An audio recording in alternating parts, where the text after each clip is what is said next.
Hello विद्यार्थियों, आज का जो अपना टॉपिक है वो है नेचुरल सिलेक्शन अर्थात प्राकृतिक चयन। नेचुरल सिलेक्शन का सिद्धांत चार्ल्स डार्विन ने इवोल्यूशन हेतु प्रतिपादित किया था, जिसके अनुसार पर्यावरण में प्राणियों में अपने अस्तित्व को बनाए रखने के लिए जीवन संघर्ष होता है तथा उन प्राणियों में लाभदायक विभिन्नताएं होती हैं। वे प्राणी प्रकृति में तेज़ी से वृद्धि करते हैं। इस तरह नेचर प्राणियों का चयन करती है। नेचुरल सिलेक्शन की विचारधारा से डिसेंट विद मॉडिफिकेशन प्रतिपादन किया, अर्थात नेचुरल सिलेक्शन जेनेटिक पॉपुलेशन के वंशानुगत विभिन्नताओं के लिए कार्य करता है, जो आधुनिक मान्यता अनुसार जीनोटाइप का विभेदी जनन ही है। नेचुरल सिलेक्शन का सिद्धांत डार्विन के समय से ही विवाद का विषय रहा है।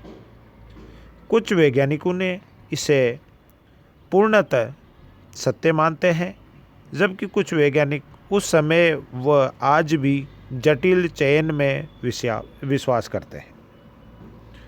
नेचर ऑफ नेचुरल सिलेक्शन अर्थात प्राकृतिक चयन की प्रवृत्ति। उचित वातावरणीय परिस्थितियों में एक जेनेटिक पॉपुलेशन का जीन पूल हमेशा सभी जीन्स संतुलित होते हैं तथा संतुलन सदैव बनाए रखते हैं। ऐसी परिस्थितियाँ इवोल्यूशन के लिए असंभव है।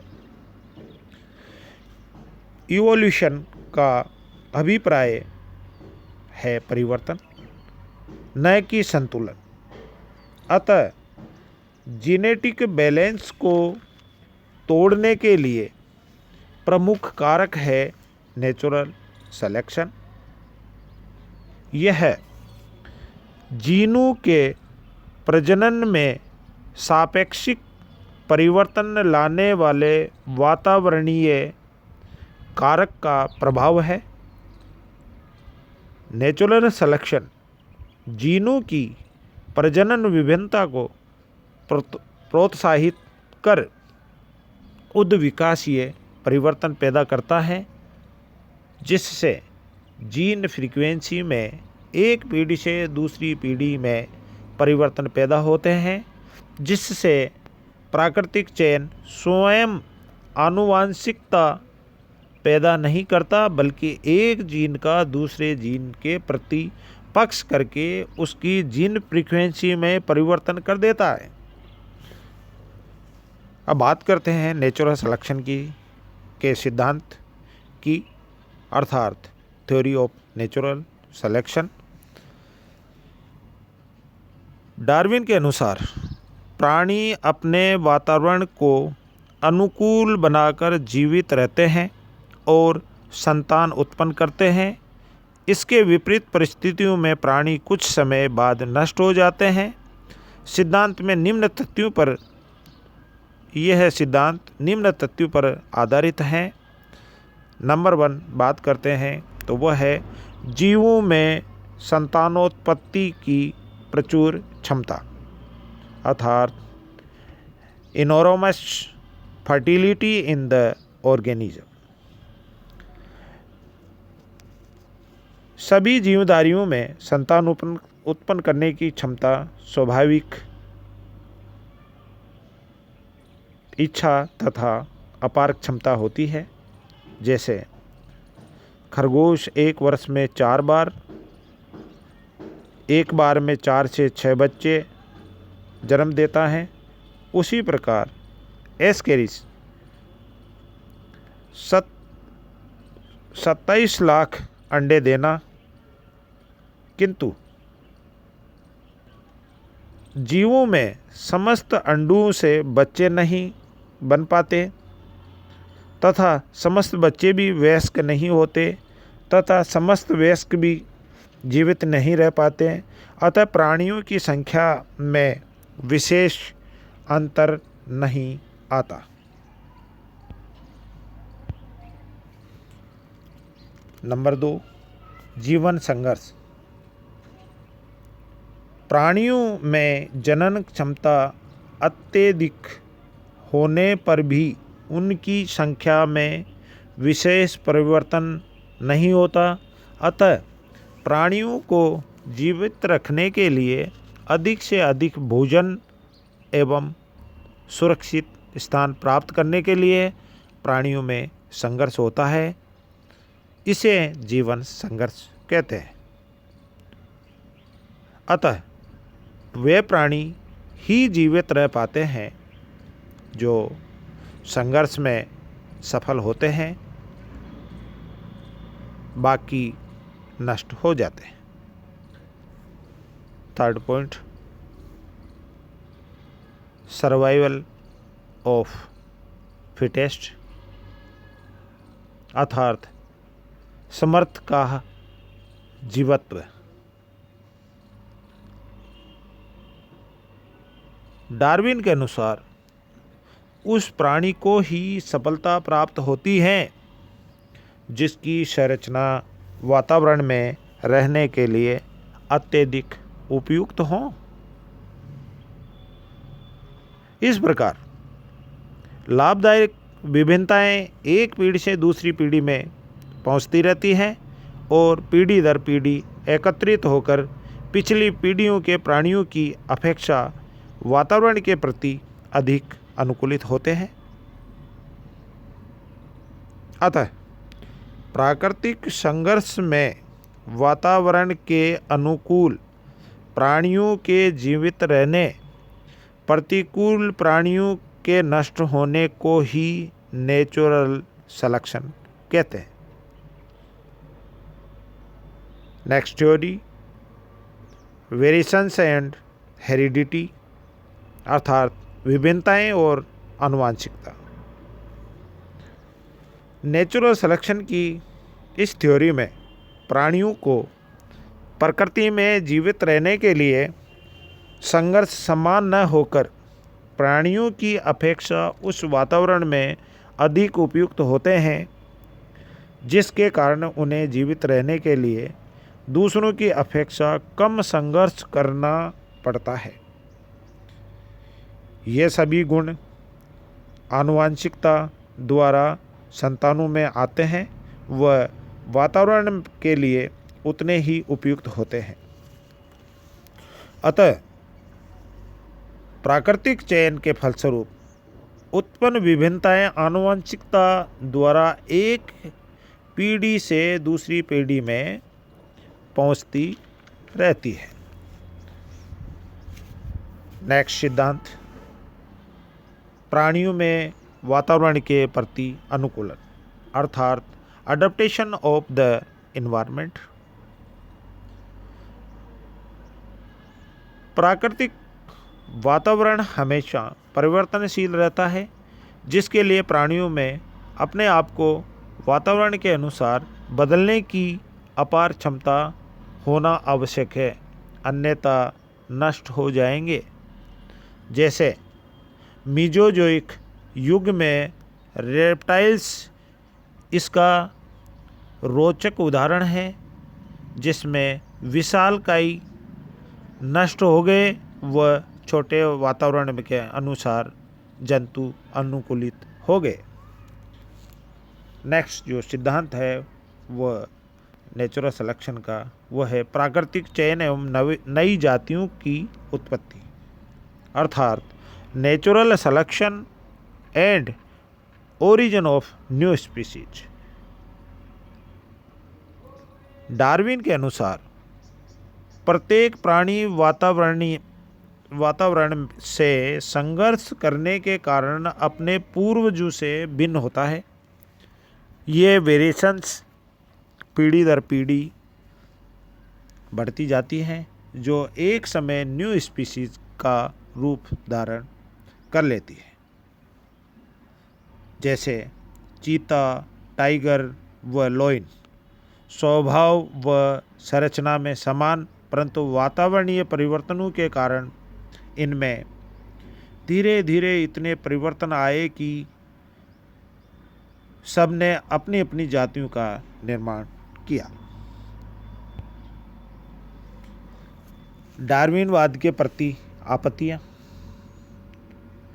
डार्विन के नेचुरल सिलेक्शन सिद्धांत इतना युक्ति संगत था कि प्रारंभ में सभी वैज्ञानिकों ने उनका समर्थन किया, किंतु बाद में वैज्ञानिकों ने इसके प्रति निम्न आपत्तियाँ प्रस्तुत की। जैसे नंबर 1, डार्विन ने सूक्ष्म सामान्य गति से होने वाले परिवर्तनों पर अधिक जोर दिया, जबकि किसी भी अंग के विकास पर आरंभिक अवस्था में महत्व पर कोई ध्यान नहीं दिया गया।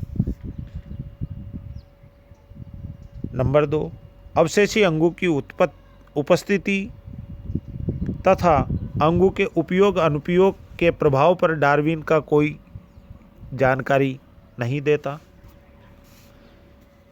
नेक्स्ट, डार्विन ने सोमेटिक एवं जर्मिनल सेल्स में पाई जाने वाली वेरिएशंस में कोई अंतर स्पष्ट नहीं किया। डार्विन के अनुसार दोनों ही विभिन्नताएं सामान्य रूप से वंशागत होती है। नेक्स्ट, डार्विन द्वारा जातियों में होने वाले कुछ अंतर के अनुकूलन महत्व के नहीं होते, बल्कि संयोगवश ही उत्पन्न होते हैं के परिवर्तनों की उत्पत्ति तथा वंशागत पर कोई प्रकाश नहीं डाला। नेक्स्ट, डार्विन सिद्धांत सर्वाइवल ऑफ द फिटेस्ट की व्याख्या तो करता है, किंतु ओरिजिन ऑफ फिटेस्ट नहीं बताता। नेक्स्ट, डार्विन ने आर्टिफिशियल सिलेक्शन द्वारा जानवरों व फसलों को सुधारने का वर्णन किया, परंतु वातावरण के कारण जीवों में होने वाले कायिक परिवर्तन सहती में वंशागत नहीं होते। नेक्स्ट, नेचुरल सिलेक्शन एक्विट्रू टेरिस्ट्रल प्राणियों के इवोल्यूशन की व्याख्या नहीं करता। नेक्स्ट, डार्विन के सेक्सुअल सिलेक्शन सिद्धांत के प्रति सर्वाधिक आपत्ति उठाई। उसके अनुसार मादा सुंदर व आकर्षित और नर आकर्षित यानी पसंद करती हैं, जबकि नर की ओर कोई चयन नहीं होता। नेक्स्ट, डार्विन का natural selection theory connecting link की उपस्थिति की व्याख्या नहीं करता। नेक्स्ट, अधिक विशेषीकृत गुणों को डार्विन ने नहीं समझा पाया, जैसे अत्यधिक बड़ी साइज जो हानिकारक हैं, जैसे डायनासोर्स। डार्विन का पेंजिनेसिस थ्योरी या पेंजिनवाद का सिद्धांत। डार्विन ने देह को जननीय विभिन्नताओं के अंतर को नहीं पहचाना और लक्षणों के एक पीढ़ी से दूसरी पीढ़ी में संचारण को समझाने हेतु पेंजिनवाद परिकल्पना की, जिसके अनुसार नंबर 1, प्रत्येक सोमेटिक या कायिक कोशिका न केवल कोशिका विभाजन द्वारा गुणन करती हैं, बल्कि अपने जीवन पर्यंत जिम्यूल व पेंजिन्स नामक सूक्ष्म कण उत्पन्न करती रहती हैं, जो शरीर में घूमते रहते हैं। नेक्स्ट, जीम्यूल या पेंजिन्स दोनों ही पेरेंट्स की जनन कोशिकाओं में एकत्रित हो जाते हैं। नेक्स्ट, प्रत्येक पेरेंट सेल में इनका रेप्लिकेशन होता है और उनमें परिवर्धन होने की क्षमता प्रारंभ हो जाती है। नेक्स्ट, ये जीम्यूल परिवर्तन की सभी अवस्थाओं में नियमित रूप से उत्पन्न होती रहती है। नेक्स्ट, जर्म सेल की पेरेंट्स जीम्यूल्स और न्यू जीम्यूल्स के बीच निरंतर प्रतिस्पर्धा का विकास हो जाता है। नेक्स्ट, कभी कभी कुछ जीम्यूल्स अपनी पीढ़ियों तक डोरमेंट प्रसुप्त कर सकते हैं और विकसित होकर प्राणी में अनेक पूर्वीय गुणों को उत्पन्न करते हैं। इस प्रकार इस सिद्धांत के अनुसार प्रत्येक कायिक कोशिका एक जनन कोशिका है, जबकि वास्तविक जर्म सेल देही कोशिकाओं के जीन्स के संग्रह स्थल होते हैं। वर्तमान में इस सिद्धांत का कोई आधार न होने के कारण वीजमैन ने आधुनिक थ्योरी ऑफ जर्म प्लाज्म में प्रतिस्थापित कर दिया। नव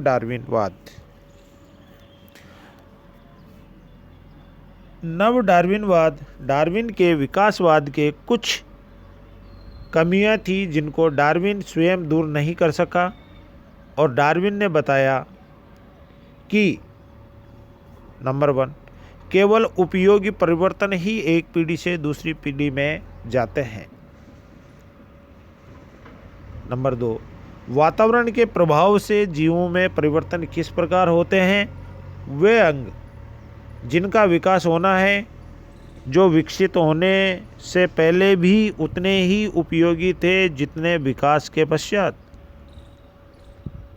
अतः डार्विन के विकासवाद के नए सिद्धांत के अनुसार बात करते हैं तो नई जातियां पुरानी जातियों के जीनों में परिवर्तन से बनती हैं। जीन्स में परिवर्तन होने पर उनके आनुवांशिक गुणों में भी परिवर्तन आ जाते हैं। ये परिवर्तन म्यूटेशन होने के पश्चात ही उनमें नेचुरल सिलेक्शन का सिद्धांत लागू होता है। Thank you.